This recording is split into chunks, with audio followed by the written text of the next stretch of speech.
o poder latente da alma. Certo? Vamos orar? Senhor, eu te agradeço por esta noite. Eu peço que o Espírito Santo venha fortalecer a nossa vida, fortalecer a nossa casa, a nossa mente, o nosso espírito, Pai. Que possamos, em nome de Jesus, compreender a largura e a dimensão da sua vontade, Senhor.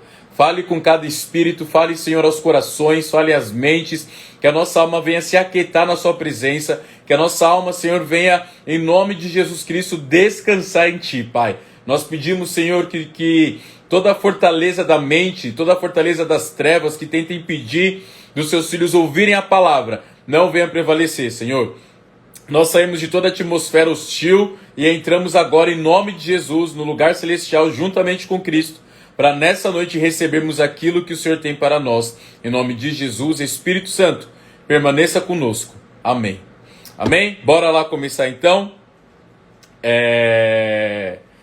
Não vou responder mais nada, tá, irmãos? Eu vou começar a fazer agora a devocional, beleza? Depois eu respondo a vocês. Abram comigo, se vocês puderem, Gênesis capítulo 2.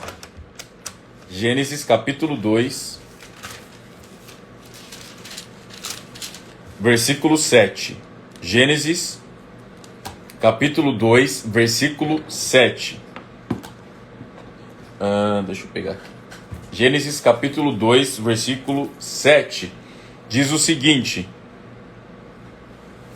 Então o Senhor Deus formou o homem do pó da terra, soprou o fôlego da vida em suas narinas, e o homem se tornou ser vivo.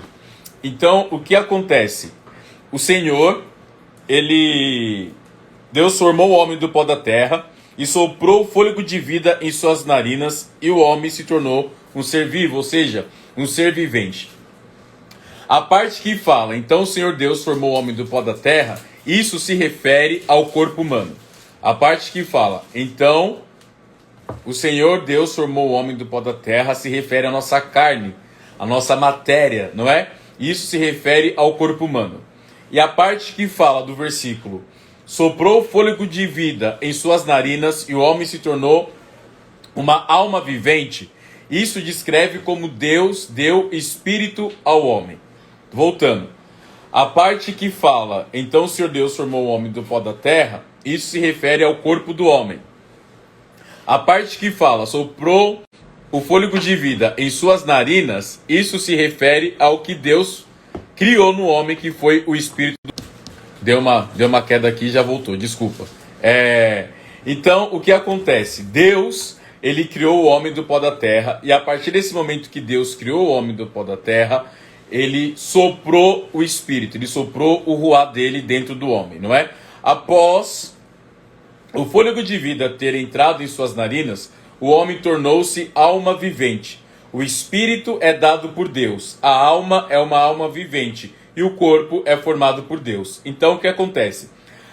Antes de Deus soprar o fôlego de vida, o homem só era uma alma, ele só existia. Quando Deus soprou o fôlego de vida, ele se tornou uma alma vivente. Antes ele só era uma alma, ele só tinha existência, e ele passou a ter vida após esse sopro divino. E aqui no livro, na página 20, o Altman vai trazer um entendimento. Segundo o entendimento comum, a alma é a nossa personalidade. Quando o espírito e o corpo foram unidos, o homem tornou-se uma alma vivente. A característica dos anjos é espírito, e a dos animais inferiores, tais como as feras, é a carne. Nós humanos temos ambos, espírito e corpo. Mas nossa característica não é nem o espírito nem o corpo, mas a alma. Temos uma alma vivente, por isso a Bíblia chama o homem de alma. Por exemplo, quando Jacó desceu do Egito com sua família, as escrituras dizem que todas as almas da casa de Jacó que vieram ao Egito foram 60. Está lá em Gênesis 46, 27. Aqueles que receberam a palavra de Pedro no dia de Pentecostes foram batizados, que está lá em Atos 2, 41, que diz: E naquele dia agregaram-se quase 3.000 almas. De modo que a alma representa a nossa personalidade, a qual faz de nós seres humanos. Então, o que traz a sua personalidade é a tua alma, certo? É a tua alma. E o que é espírito? Espírito é aquilo que nos faz conscientes de Deus e nos relaciona com Ele em espírito e em verdade. O espírito nos dá a consciência de Deus. Então, o que é espírito? É o fôlego de vida, é o sopro divino, né? É aquilo que nos faz conscientes da existência de Deus e nos relaciona com Ele. É o espírito. O espírito nos dá a consciência de Deus. O espírito avivado nos faz ter a consciência sobre Deus. E o que é alma? É aquilo que nos relaciona com nós mesmos e nos dá a autoconsciência. A alma nos dá a consciência de nós mesmos, certo? A alma te dá a consciência de quem você é. O que é o corpo? Aquilo que nos leva a estar relacionados com o mundo. O corpo nos dá a consciência do mundo. Um cavalo e um boi não têm consciência de Deus, porque não tem o espírito, não tem o fôlego de vida. Os animais só têm a consciência do seu próprio corpo. Não é? E aqui, o Altman vai dizer... Você já pensou alguma vez em quão imensa a Terra é? Suponha que um patrão solicite a seu servo para administrar 2 casas. Ele faz a designação baseado na habilidade do servo para cuidar delas. Servo algum é capaz de administrar todas as casas localizadas numa rua, pois não pode fazer o que está além da sua habilidade. Um patrão severo pode exigir que seu servo faça um pouco mais do que sua obrigação requer, mas nunca exigirá que seu servo se comprometa a realizar algo acima de sua capacidade. Deus pediria então que Adão fizesse algo que ele fosse incapaz de fazer? Portanto, podemos concluir que, se Adão era capaz de governar a terra, suas habilidades certamente eram superiores às nossas hoje. Ele tinha poder, habilidade e perícia. Ele havia recebido todas as habilidades do Criador. E essa habilidade que Adão recebeu foi na alma dele, porque a alma se tornou um ser vivente. Embora não possamos avaliar o poder de Adão como 1 bilhão de vezes acima do nosso, podemos, não obstante, seguramente supor ser 1 milhão de vezes acima do nosso. De outra forma, não seria capaz de realizar a tarefa designada a ele por Deus, quanto a nós hoje. Entretanto, se nos fosse exigido simplesmente varrer uma rua 3 vezes por dia, depois não seríamos capazes de endireitar as costas. Isso é verdade. Como poderíamos então governar a terra? Todavia, Adão não somente governou, como também teve domínio sobre os peixes do mar, os pássaros do ar e sobre todo o ser vivo sobre a terra. Governar não é apenas sentar-se sem fazer nada. Governar não é apenas sentar-se sem fazer nada. Governar exige chefia e trabalho. Governar exige chefia e trabalho. Vendo isso, devemos reconhecer o poder superior que Adão de fato possuía. Esse poder excede em muito nossa situação atual. Porque antes de Adão pecar, ele tinha poder de governar e dominar toda a terra. Não é? Então aqui o Watchman coloca: nós não temos a capacidade de varrermos 3 ruas 3 vezes por dia. Se a gente faz isso, a nossa coluna acaba, né? E Adão conseguia não somente varrer, né? Suponhamos isso. Adão ele conseguia dominar. Adão conseguia exercer autoridade por causa da alma vivente, que tinha energia. A energia está na nossa alma, né? Mas você pensa que essa compreensão é algo novo? Na verdade, esse é o ensinamento da Bíblia. Antes da sua queda, Adão tinha tal força que nunca se sentia cansado depois de trabalhar. Só depois da queda foi que Deus lhe disse: no suor do seu rosto comerás o teu pão. Então, antes de Adão cair, ele não tinha moleza, ele não tinha fraqueza, ele não tinha desânimo, não é físico, ele não tinha indisposição física. Adão, ele era totalmente ativo, ele tinha energia, não é? E aí, Adão conseguia fazer todas as coisas de uma destreza, de uma habilidade totalmente surreal. Por quê? A alma dele estava vivificada com Deus, não era uma alma cansada. Adão tinha poder intelectual e uma ótima memória. Que coisa interessante, né? Adão tinha um poder intelectual e uma ótima memória. Gênesis 2, versículo 19. Que diz assim: havendo, pois, o Senhor Deus formado da terra todos os animais do campo e todas as aves do céu, trouxe-os ao homem para ver como este lhe chamaria. E o nome que o homem desse a todos os seres viventes, esse seria o nome deles.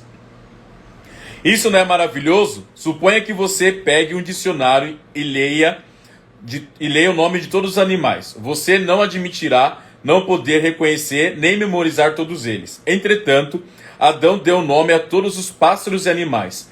Quão inteligente ele deve ter sido! Aqueles de nós que não são tão brilhantes, sem dúvida, abandonaria rapidamente o estudo da zoologia, logo que vissem sua incapacidade para memorizar todos os detalhes. Mas Adão não foi alguém que memorizou estes nomes zoológicos. Foi ele quem deu nome a todos. Por isso sabemos quão rico e perfeito era o poder de raciocínio de Adão. Então Adão, ele conseguia raciocinar rápido e ele tinha uma ótima memória. Imagina, são bilhões de animais, né? Milhares e milhares. Ele colocou o nome em cada espécie de animal. Depois você pesquisa quantas espécies existem de animais e você vai ver como Adão foi eficaz em colocar nome por nome. Até mostrou hoje na novela Gênesis, né? Não sei se vocês assistiram. Eu assisti. E aí em Gênesis 2,15 diz o seguinte: ele tinha um poder administrativo. Está lá em Gênesis 2,15. Tomou, pois, o Senhor Deus ao homem e colocou no jardim do Éden para cultivar e o governar. Então Deus, ele colocou Adão para governar a terra. Mas antes de governar a terra, Adão tinha um poder intelectual e uma ótima memória. Adão tinha esse poder, pois ele possuía o fôlego divino avivado dentro dele. Olha só, Adão tinha esse poder, pois ele possuía o fôlego divino avivado dentro dele. Lá em Isaías 11:2 diz o seguinte. Isaías 11:2 diz o seguinte. E o Espírito do Senhor estará sobre ele, o Espírito de sabedoria e discernimento. Isaías 11:2. Vamos parar de falar da novela, vamos focar aqui na devocional. Isaías 11:2. E o Espírito do Senhor estará sobre ele, o Espírito de sabedoria e discernimento, o Espírito de conselho e poder, o Espírito de entendimento e temor do Senhor. Então, quem traz o poder para a alma, o conhecimento para a alma e a inteligência para a alma é o Espírito do Senhor, segundo Isaías 11:2. Quando o homem caiu, ele deixou de ser uma alma vivente e passou apenas a existir e não a viver. Olha só, quando o homem caiu, ele deixou de ser uma alma vivente e passou apenas a existir e não a viver. Olha de novo. Quando o homem caiu, ele deixou de ser uma alma vivente e passou apenas a existir e não a viver. O Espírito de Deus é espírito de vida. Romanos, capítulo 8. O Espírito de Deus é o espírito de vida. Então, o homem deixou de ter vida depois que ele caiu. Ele só passou a existir. É aquela situação, né, que a pessoa fala: eu não sei o meu propósito no mundo, eu não sei porque eu existo, eu não sei porque eu sinto isso, eu não sinto nada, eu não consigo fazer nada, eu não consigo me realocar no mundo, eu não tenho vida. Por quê? A pessoa deixou de ser uma alma vivente, ela apenas existe. E quando você só existe, você não tem essência. A sua existência passa de ter essência, você só tem existência. Porque quem traz poder para a alma ser vivente é o Espírito Santo, não é? E o Espírito de vida de Deus é responsável por trazer a minha essência e vida, não é? Sem a permanência do Espírito de Deus em nosso espírito, apenas existimos. Sem a permanência do Espírito de Deus em nosso espírito, apenas existimos. E está lá em Gênesis 1:26. Também disse Deus: façamos o homem à nossa imagem, conforme a nossa semelhança. As palavras imagem e semelhança podem parecer iguais no seu significado, e por isso repetitivas. Mas, no hebraico, a palavra imagem não indica semelhança física, antes denota semelhança moral ou espiritual. A nossa moralidade está ligada com a nossa espiritualidade, e a imoralidade está ligada com a alma caída. Então, as pessoas imorais, elas não têm a consciência viva de Deus, porque elas são guiadas pela alma que é caída, né? E o que faz a minha semelhança a Deus é a parte moral e a parte espiritual. Alguém expressou assim, transformado na semelhança, isto é, ser conformado com a semelhança. O propósito de Deus ao criar o homem é que ele seja transformado de acordo com a sua imagem, é o que Paulo fala, somos transformados de glória em glória. Paulo fala isso lá em Coríntios, somos transformados de glória em glória. Deus queria que Adão fosse como ele, não é? Evidentemente não em sua deidade, sua posição e característica única de ser Deus, mas em sua vida e natureza. O diabo disse para Adão, sereis como Deus, mas a intenção original de Deus era que Adão fosse transformado para se tornar como ele. Então o diabo disse a serpente disse, não é? Para Eva, sereis como Deus. E aí ela acreditou. E a proposta do diabo em sereis como Deus é a seguinte, era que o homem se tornasse Deus instantaneamente, de fora para dentro, enquanto o desejo de Deus é que o homem seja transformado, seja conformado à sua imagem, ou seja, ao Filho. Colossenses 1, capítulo 15. Colossenses 1, capítulo 15 vai falar que Deus nos fez para sermos conforme Jesus. Por meio de receber sua vida, Jesus tinha espírito e vida. João 6, 63. Não é? Prefigurada pelo fruto da árvore da vida e por ela viver. Isso indica um processo, não uma transformação imediata. Irmãos, tudo que é rápido na nossa vida, devemos desconfiar. Pessoas que não criam nada, mas pegam rabeira de quem criou algo, essa pessoa é uma pessoa que futuramente vai querer usurpar alguém, não é? Porque ela é regida pela alma. E a palavra é bem clara. Jesus, por mais que ele fosse igual a Deus, ele não quis usurpar o lugar de Deus. Já Lúcifer, não é? Ele quis usurpar o lugar de Deus. Ele quis ser como Deus. E foi isso que o diabo fez com Adão e com Eva. Sereis como Deus. Então, tudo que é de imediato em nossa vida, onde não há trabalho, não há esforço, não é? E é rápido, é o diabo. É a situação de satanistas. Pessoas que querem o quê? Querem coisas rápidas, né? São 7 pecados capitais. Luxúria, vaidade, cobiça, ganância, não é? Então tudo isso está ligado com a alma. A pessoa, a religião ela vem da alma, não é? Porque é o homem querendo acessar e alcançar algo do seu desejo. A religião é isso. Já o reino, o cristianismo é o contrário. Nós temos que morrer para nossa alma e nascermos no espírito. Então, o batismo significa isso. Tem muitas pessoas que são batizadas pela alma e não pelo espírito. Então, nós precisamos voltar ao espírito e não à alma, né? Então, algumas religiões, elas têm o poder da alma.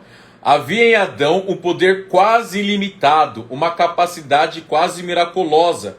Nós a chamamos de poder da alma, não é? Adão, ele tinha um poder sobrenatural.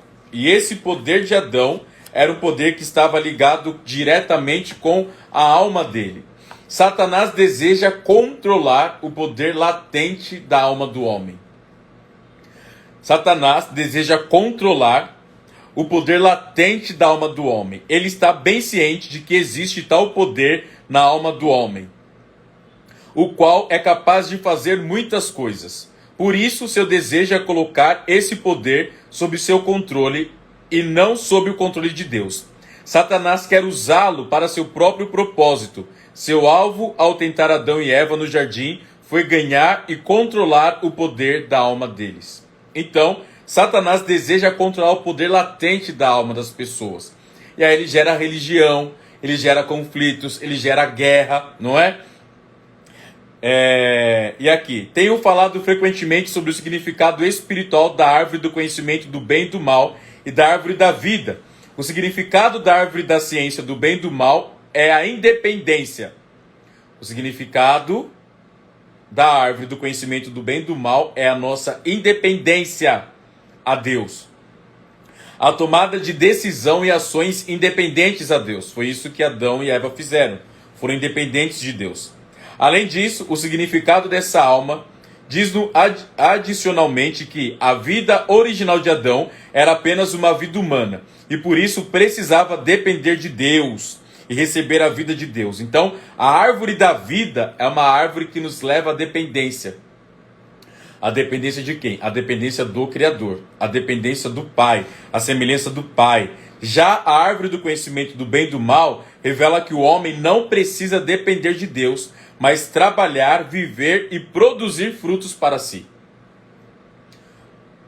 A árvore do conhecimento do bem e do mal revela que o homem não precisa depender de Deus, mas trabalhar, viver e produzir frutos para si. Muitas pessoas têm o ministério pela alma e não pelo espírito. Produzem reinos para si dentro do reino de Deus, achando que está fazendo para Deus, mas na verdade está fazendo para o seu ego. Está fazendo para a sua vaidade, a vaidade da sua alma, né? Satanás sabia que havia força que produzia maravilhas no homem e por isso tentou ao declarar sua independência de Deus. A queda no jardim do Éden não foi outra coisa senão o homem agindo independentemente, causando sua separação de Deus. Tomando conhecimento da história da queda do jardim, podemos perceber qual foi o propósito de Satanás. Ele pretendia ganhar a alma do homem. Quando este caiu, sua capacidade original e força miraculosa caíram totalmente nas mãos de Satanás. Então, o homem entregou o poder de sua alma a Satanás, ou seja, ao pecado. Hoje, Satanás deseja liberar e manifestar o poder latente da alma. Tão logo o homem caiu, Deus aprisionou seus poderes psíquicos em sua carne. Seus muitos poderes ficaram confinados e ocultos na carne como uma força latente, presentes mas inativos. Depois da queda, tudo que pertence à alma ficou sob o controle do que pertence à carne e a ela escravizado. O objetivo de Satanás é liberar o poder da alma do homem através do rompimento da casca exterior de sua carne, a fim de liberar sua alma de seu cativeiro carnal, manifestando desse modo seu poder latente. Esse é o sentido de Apocalipse 18:13. Abram comigo lá, Apocalipse 18:13. Apocalipse 18:13. Diz o seguinte: cinamomo, cardamomo e perfume e mirra, e incenso e vinho e azeite e flor de farinha e trigo e cavalgaduras e ovelhas e mercadorias de cavalos e de carros e de corpos e de almas de homens e de almas de homem. E o fruto do desejo da tua alma foi-se de ti. E o fruto do desejo da sua alma foi-se de ti. E todas as coisas gostosas e excelentes se foram de ti, e não mais as acharás. Então, o objetivo de Satanás é liberar o poder da alma, ou seja, fazer um comércio de almas. Ao longo desses milhares de anos, Satanás tem se esforçado em influenciar os homens para que expressem seu poder latente. Ele planeja liberar todos os poderes latentes dos homens. Então, guerras, vaidade, conflito, fofoca, difamação, calúnia, roubo, assassinato, tudo está ligado com a alma. É o poder latente da alma, é a alma gritando dentro do homem. Rejeição, síndrome de rejeição, raiz de depressão, raiz de rejeição, tudo está ligado com o propósito da alma caída. Esse é o seu único propósito, o qual vem cultivando durante milênios. O quê? Liberar o poder latente da alma do homem. Essa é a razão porque ele comercializa com as almas dos homens, além de mercadorias como ouro, prata, pedras preciosas, pérolas, gados e cavalos. de fato, ele tem exercitado sua força máxima para obter essa mercadoria especial. Então, Satanás, ele tem o objetivo de destruir a nossa alma. Se Satanás consegue controlar a nossa alma, ele consegue controlar o nosso poder. Porque o poder do homem, da natureza humana, está na alma. Por isso que nós precisamos nascer de novo no Espírito, não é? O homem precisa nascer de novo no Espírito. Por quê? O intento de Satanás é usar o ser humano, homens e mulheres, como seu instrumento em oposição a Deus. Então, quem se opõe a Deus é a minha alma. Por natureza, nós éramos inimigos de Deus. Éramos inimigos do Criador. O Espírito Santo é o poder operador de Deus em nossas vidas. Então, a minha alma tem que se sujeitar a Deus. Não é à toa que em Salmos fala: aquieta-te, ó minha alma, porque se perturba dentro de mim. Nós temos que colocar a nossa alma no lugar dela.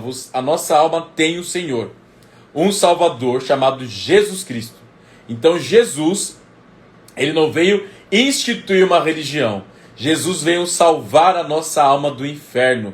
A minha alma precisa ser resgatada do Hades. Eu falei para vocês que no inferno tem almas que ficarão aprisionadas, não é? Então o trabalho de Jesus foi de ir até o Hades, na morte dele, e nos resgatar do inferno, nos resgatar nossa alma do poder das trevas. Então não é sobre uma religião, não é sobre você ser crente, você gostar de literatura gospel, música gospel, não é isso. O evangelho é você caminhar para a eternidade, onde a sua alma vai habitar com o seu Criador, não é? Então, existe uma diferença entre a operação de Deus e a operação de Satanás. Como devemos nos guardar do engano? Nós precisamos nos guardar do engano, não é? Porque Satanás, ele vai querer destacar o poder latente da alma.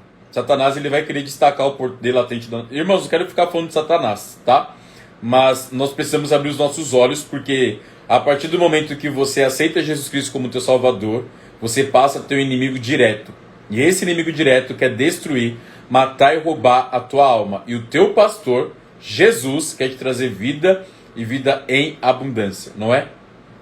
Como Satanás faz uso desses poderes latentes? Quais são as muitas vantagens para ele? Ele será capaz de cobrir suas promessas original feita ao homem, que vós sereis como Deus. Com essa habilidade de operar muitas maravilhas, os homens se considerarão como deuses e adorarão não a Deus, mas a si mesmos. É o ego. Então, a alma é o ego do homem. O ego do homem, quando é ferido, ele se volta contra Deus. Ele se volta contra o seu próximo, certo? E então o diabo, ele tem a habilidade de fazer você se tornar Deus. Que o seu trabalho tem que ser ao redor do teu umbigo. O teu pastor tem que estar ao redor do teu umbigo. A tua família tem que estar ao redor do teu umbigo. Tudo tem que ser gerado em torno de você. Isso é carência. Precisa se tratar. Não é? Pessoa carente é um saco. Desculpa. Então, assim, ele confundirá os milagres de Deus. Ele deseja que a humanidade creia que todos os milagres da Bíblia são apenas psicológicos em sua origem, rebaixando desse modo o seu valor. Então, o diabo sempre vai colocar aí a questão do psicológico batendo com a palavra, com o Espírito. Ele quer que os homens pensem que são capazes de fazer tudo o que o Senhor Jesus fez. Nós precisamos, tem pessoas que precisam de tratamento psicológico, isso é fato. Isso é mais do que correto, é necessário. Mas, quem vai salvar a sua alma não é o remédio, é Jesus. Então o psicólogo, ele sim tem que apontar o que a sua alma está sentindo. Esse é o trabalho dele, de te ajudar psicologicamente, entender os seus problemas, as suas dificuldades, porque você não consegue avançar em muitas coisas. E é necessário a ciência, Deus deixou a ciência por conta disso. Mas quem vai salvar a sua alma desse caos é Jesus. Não é um Rivotril ou um remédio que vai fazer você liberar perdão para o seu agressor. Mas é o Espírito Santo dentro do teu coração que vai fazer você liberar perdão. O remédio só vai fazer você dormir, não é? Mas o Espírito Santo é quem faz você liberar perdão ao seu agressor, a quem te ofendeu, não é? O psicólogo pode te dar uma orientação, você precisa perdoar. Mas quem te dá força para perdoar é o Espírito Santo. Então, aqui continua. O inimigo, ele confundirá a obra do Espírito Santo. O Espírito Santo trabalha no homem por meio do espírito humano. Mas agora Satanás forja na alma dos homens muitos fenômenos, semelhantes às operações do Espírito Santo, levando-os a experimentar falso arrependimento, falsa salvação, falsa regeneração, falso reavivamento, porque o avivamento já aconteceu em Pentecostes, nós estamos vivendo um reavivamento, falsa alegria e outras imitações das experiências do Espírito Santo. Então, o diabo ele pode confundir a obra do Espírito Santo facilmente através da alma do homem, não é? Levando o homem a experimentar um falso prazer, um falso arrependimento, uma falsa salvação, uma falsa regeneração e um falso reavivamento e uma falsa alegria, imitando o poder do Espírito Santo. Todas as obras do Espírito Santo, essa é a diferença. Todas as obras do Espírito Santo são realizadas através do Espírito do homem. Mas as obras do inimigo são feitas através da alma do homem. O Espírito Santo move o espírito humano, enquanto o inimigo move a alma do homem. Essa é a diferença básica entre as operações de Deus e as dos inimigos. A obra de Deus é iniciada pelo Espírito Santo, mas a obra do inimigo começa na alma do homem. Quando cremos no Senhor Jesus, nós nascemos de novo. Quando cremos no Senhor Jesus, nós nascemos de novo. Essa é a operação de Jesus. Quando cremos no Senhor Jesus, nós nascemos de novo. Qual é o significado de ser salvo ou nascer de novo? Isso não é apenas uma questão de terminologia ou teologia. Na verdade, é uma mudança orgânica real e radical. Prestem atenção. Nascer de novo é uma mudança real, orgânica e radical. Quando confiamos no Senhor Jesus, Deus põe sua vida dentro do nosso espírito. Deus põe a sua vida dentro do nosso espírito e o vivifica. Como o espírito do homem é a parte principal, assim também esse novo espírito que Deus põe em nós é a parte principal. Deus coloca dentro de nós o novo espírito. Deus coloca dentro de nós o reino. Está lá em Ezequiel 36, 26. Deus disse: porei dentro de vós espírito novo, que é o Espírito Santo, que é a regeneração. E Jesus lá em João capítulo 3 diz que nós precisamos nascer de novo no Espírito. Para Nicodemos, né? Jesus disse isso para Nicodemos. Vocês precisam nascer de novo. João capítulo 3, versículo 6. Precisamos nascer do Espírito, porque é através do Espírito de Deus que tudo dentro de nós é vivificado. A nossa vida e obra devem, portanto, estar na esfera da ação do Espírito. Nós não devemos agir dentro da alma, porque a alma vai te levar a ressentimentos, a alma vai te levar a amargura, falta de perdão, a alma vai te levar para depressão, a alma vai te levar para rejeição, a alma vai te levar para pecados de dependência química, dependência emocional, dependência sexual, e ela vai te fazer escravo de você mesmo, não é? A alma te faz escravo dos seus prazeres, dos teus desejos. Mas quando nós estamos em espírito, nós nascemos de novo, nós recebemos uma nova roupagem. Lá em Efésios capítulo 4 vai falar sobre isso. Nós temos uma metanoia, Romanos capítulo 12, porque nós nascemos do Espírito. E nascer do Espírito indica, Efésios 5,18, ser cheio do Espírito. Quando Paulo falou lá em Efésios, sejam cheios do Espírito, Paulo, ele estava ali em Efésios capítulo 5, ele estava em Éfeso, e Éfeso era predominado por Baco, que era o deus do vinho, o deus da orgia. E Baco, ele liderava, né, uma festa pagã que era da orgia e vinho. E aí, quando eles bebem, a pessoa bebe vinho, bebe teor alcoólico, o teor alcoólico te faz perder o seu senso. O teor alcoólico faz você perder a sua razão. onde você está, você acaba agindo por impulso da sua alma animal. E Paulo fala, não vos embriagueis com vinho, mas enchei-vos do Espírito. Ou seja, entregue as tuas faculdades emocionais. Deixe que o Espírito Santo guie o teu senso. Deixe que o Espírito Santo guie a sua mente. Deixe que o Espírito guie as tuas emoções. Deixa que o senso, que o teor da sua vida seja a vide, seja a videira verdadeira, que está lá em João capítulo 15. Então, quando nós somos cheios do Espírito, a nossa vida é guiada pelo Espírito. O nosso teor é o Espírito, certo? E nós precisamos prestar atenção, porque uma vida que nasce de novo é uma vida que precisa ver o que Deus está fazendo, não é? Todos os que servem ao Senhor devem prestar especial atenção a esse ponto, senão serão levados pelos poderes miraculosos enquanto tentam ajudar as pessoas. Deixe-me reiterar a diferença entre alma e espírito, é a que eu vou falar agora para vocês. A alma caída de Adão pertence à velha criação, mas o espírito do homem é a nova criação. Jesus veio para ativar o nosso espírito e salvar a nossa alma caída.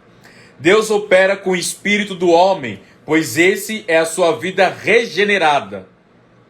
Por isso que Jesus disse que Deus procura adoradores que o adorem em espírito e em verdade, porque Deus é espírito.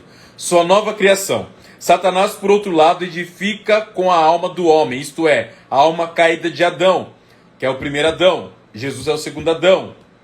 Ele só pode usar a velha criação, porque a vida regenerada na nova criação não peca. Então, Satanás só pode usar a velha criação, porque a vida regenerada na nova criação não peca.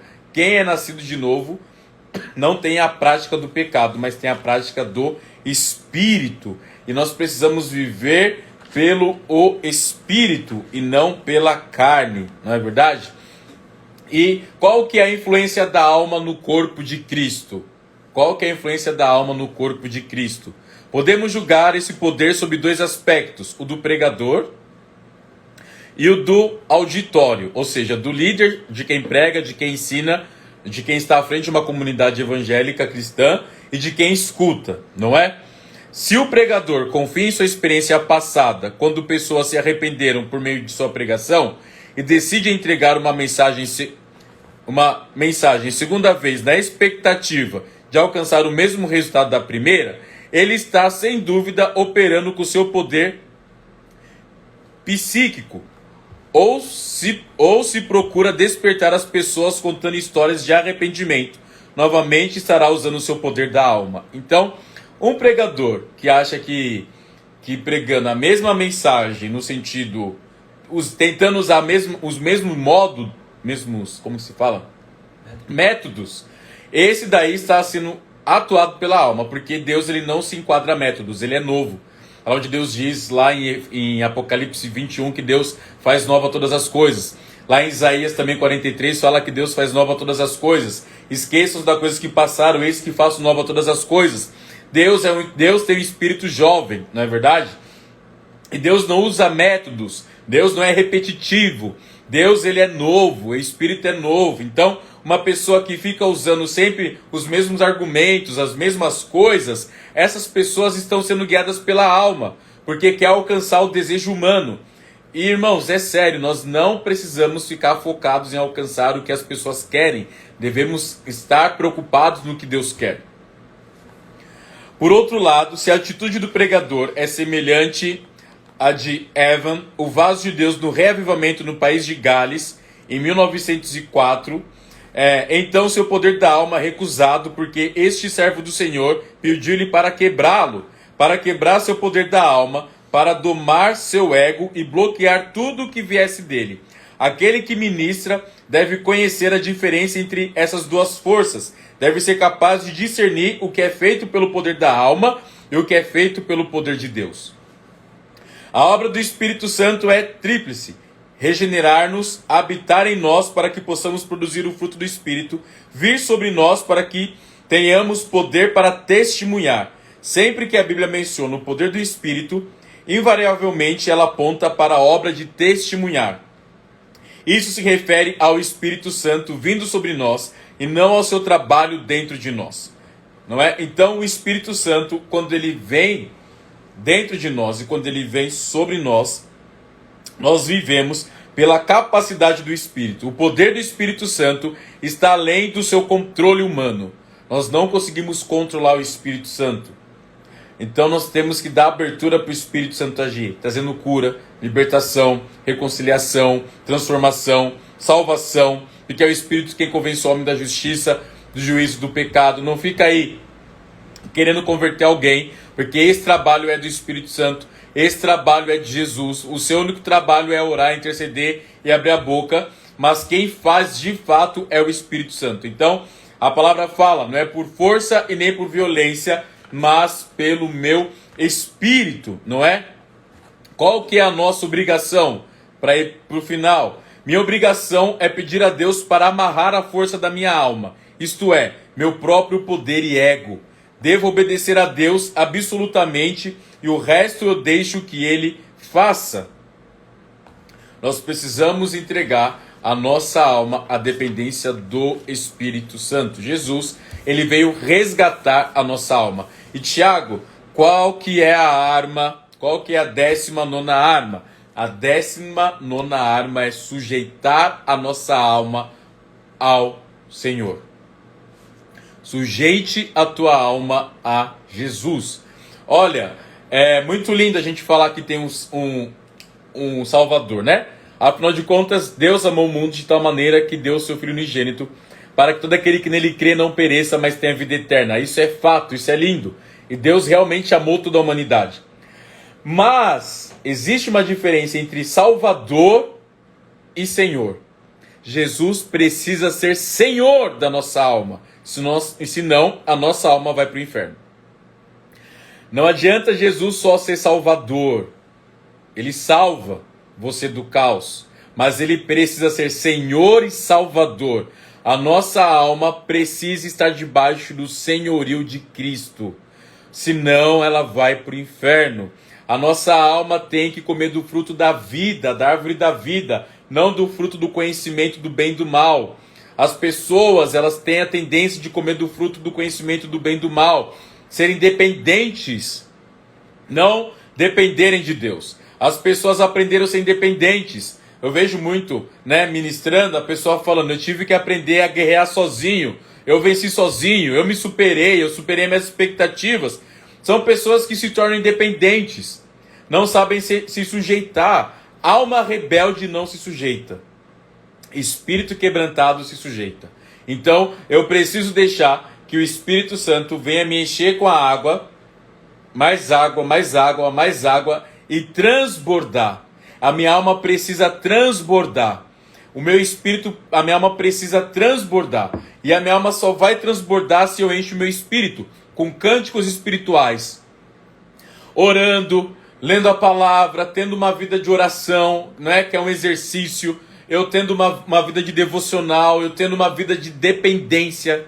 Não é? Jesus, lá em João capítulo 5, fala que o filho dependia do pai, o filho nada fazia por si só. Nós temos a tendência de fazer tudo. A palavra fala que Jesus foi dependente de Deus. Jesus se sujeitou até a morte, e morte de cruz. Sujeite a tua sexualidade, sujeite a tua alma, sujeite as tuas emoções, sujeite a tua finança, sujeite o teu trabalho, se sujeite ao teu Senhor. Não se sujeite à tua alma. Diga à tua alma, aquieta-te dentro de mim. Por que te perturbas? Alma minha, por que você está preocupada com o dia de amanhã? Porque você está ansiosa, a alma do homem é ansiosa, a alma é perturbada. Então, porque as pessoas não conseguem dormir, porque a vigília da noite da alma fica acesa.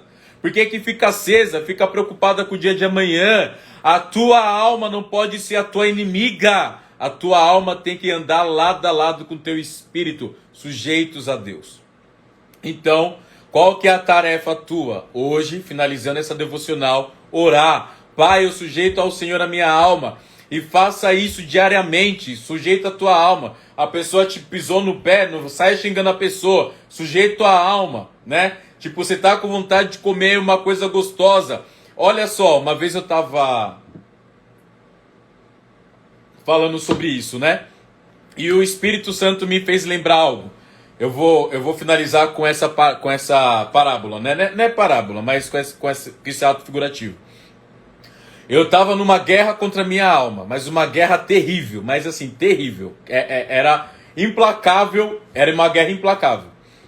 E aí eu tive uma visão de um iFood, né? Que é fast food, na verdade, iFood não, fast food, aquela comida rápida industrializada. Eu tive uma visão de uma comida orgânica que não tinha sabor nenhum.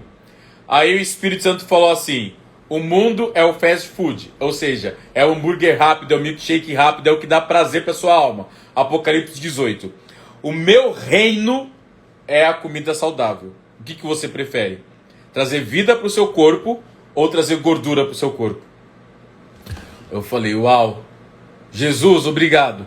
Eu renuncio o fast food e viro vegano. Não, ainda não virei. Mas eu comecei a ser regrado na minha alimentação. Porque o fast food, ele foi criado para te trazer uma coisa rápida, uma comida rápida, industrializada. Você coloca no micro-ondas e pum!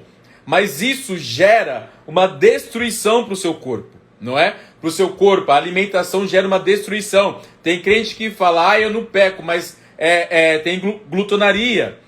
Come demasiadamente, bebe refrigerante demasiadamente. Deus falou para mim, quem é o seu Deus? A Coca-Cola ou o café ou eu? Eu falei, o Senhor. Ele falou, então faço jejum de coca e café. Eu falei, amém. Porque a minha alma gosta de coca, mas o meu espírito gosta de água viva. Então eu preciso buscar água viva e não Coca-Cola. A tua alma gosta de coca, mas sujeita ela a gostar de água, porque Jesus é a fonte de água viva. Então, nós precisamos ter uma transformação do nosso entendimento, não é? Vamos parar de ficar comendo comida rápida, não é? De drive, ficar pegando comida rápida, né? Em pontos rápidos. Isso é muito fácil, você parar o carro e comer rápido. O difícil é você ir no supermercado, comprar uma maçã, comprar uma banana, comprar uma verdura e comer saudável. A sua mente não consegue, porque a sua mente depende de gordura. Então faça um jejum. Eu desafio você a fazer um jejum de Daniel para sujeitar a tua alma ao Senhor comendo só comida saudável. Porque qual foi o jejum de Daniel? Não comer as delícias do rei. Não comer as delícias da Babilônia. Esse foi o jejum de Daniel. A Babilônia é o mundo que nós vivemos, que tem comida o tempo todo, tem gosto o tempo todo, não é? Então nós não devemos comer as comidas da Babilônia. Faça esse jejum. Eu desafio você realmente a fazer esse jejum e falar, Senhor, eu não quero mais ficar comendo essas porcarias. Eu não quero mais ficar comendo essas coisas. Eu renuncio a essa gordura do mundo. Eu quero a vida no Espírito. Eu quero o fruto da árvore da vida. Eu quero a água viva. Senhor, eu não quero mais ficar comendo essas porcarias, essas drogas, porque não deixa você dormir bem. O seu metabolismo não vai bem. Você vai perder energia. Muito açúcar no sangue traz diabetes. Muitas comidas ruins trazem câncer para o seu corpo. Isso tudo, irmãos, é a nossa alma.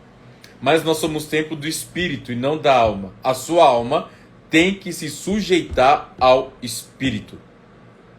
Então, o desafio aqui é vocês fazerem um jejum para sujeitar a alma de vocês ao Espírito. Só com coisa saudável.